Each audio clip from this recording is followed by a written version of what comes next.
Please note that the following story contains graphic content. The Nepal Tourism Board has now confirmed that there are 6 South Africans who are unaccounted for after catastrophic flash flood swept through the parts of Nepal and Tibet. Nearly 1,500 people, including almost 800 foreign nationals, are missing. At least 165 people are feared dead, with Nepalese police warning the toll could rise as rescuers recover more bodies. Helicopters are dropping food and emergency supplies to thousands cut off by the floods, while more than 5,000 soldiers and police are involved in the rescue effort.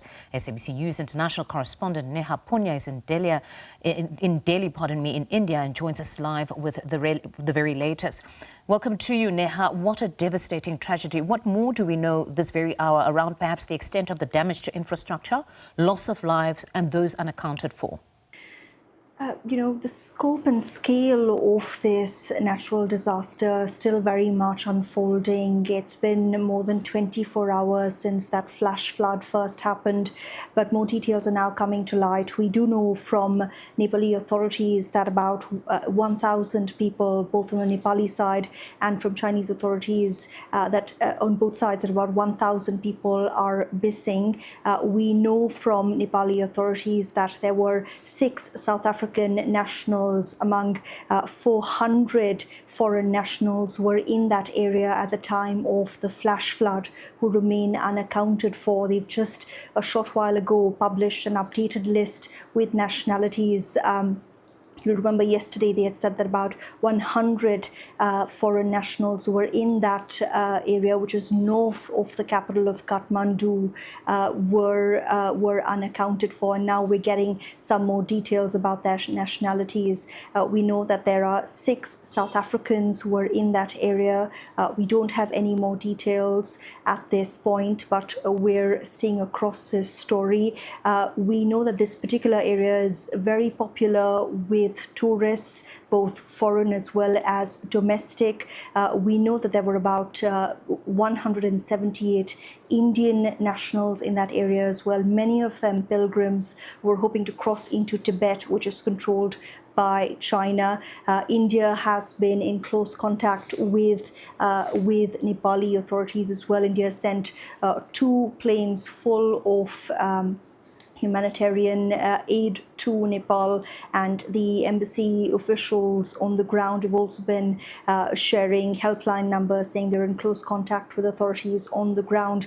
But the focus very much now on the ground on trying to rescue as many people as they can. It is a race against time to try and get to the worst hit areas. Some of the videos that have been circulating online that have captured the moments when that flash flood happened have been absolutely horrific. You see this huge wave of water just crashing through this area on the riverbanks, sweeping with it houses, infrastructure, roads, bridges, just sweeping everything along with it. And we have been hearing from rescue teams on the ground about the challenges that persist. What's left behind is, very sludgy mud. So it's been hard to get into some of those areas. They've been using helicopters to try and pull people out. In many areas, rescue teams using zip lines to try and get people out safely, because getting into the mud, it's hard to wade through that thick, sludgy mud. In many areas, the weather has been an impediment as well. It's been raining, which has made it hard to get to the worst hit areas as well.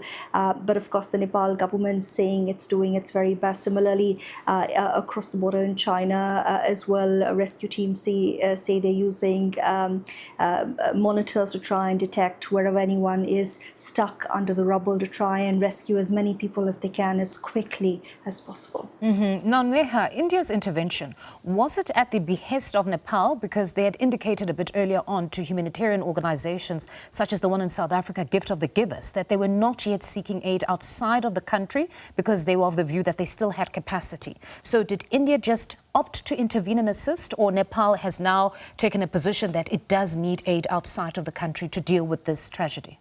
Soon after news of that flash flood struck, you had Prime Minister Narendra Modi, who called Nepal's Prime Minister Balendra Shah. He was elected to power just a few months ago in Nepal's election, and it was Prime Minister Narendra Modi who said to his Nepali counterpart that India stands shoulder to shoulder with the people of Nepal in this moment of national tragedy. We don't yet know whether it was Nepal that sought assistance, but we do know from the Indian government that India has offered assistance nonetheless, and this has been something that India has done, whether it was the earthquake in Venezuela, whether it has been other humanitarian disasters around the world. India has historically always sent assistance as soon as it can. Even when it was the COVID-19 pandemic, India flew out, you'll remember, vaccines to every part of the world, including to many countries in Africa. But given we're talking about one of the worst natural disasters that Nepal has seen in many, many years, given the scope of the impact that we're seeing on the ground and how hard, recovery is going to be, even in the short term. We're talking about, thousands of people who've been impacted, who will need not only long-term rehabilitation, but also short-term rehabilitation, people who will need access to things like medicine, food, emergency supplies. It's not just India that's pledged help. You have the United States, the European Union, countries around the world that have been offering to help as well. Many citizens in Nepal have also said that if anyone around the world wants to pitch in, there is the Prime Minister's Fund as well, so people can contribute. And the best way to do it, they're saying, would be to do it through official sources to ensure that help actually reaches those who are in need on the ground.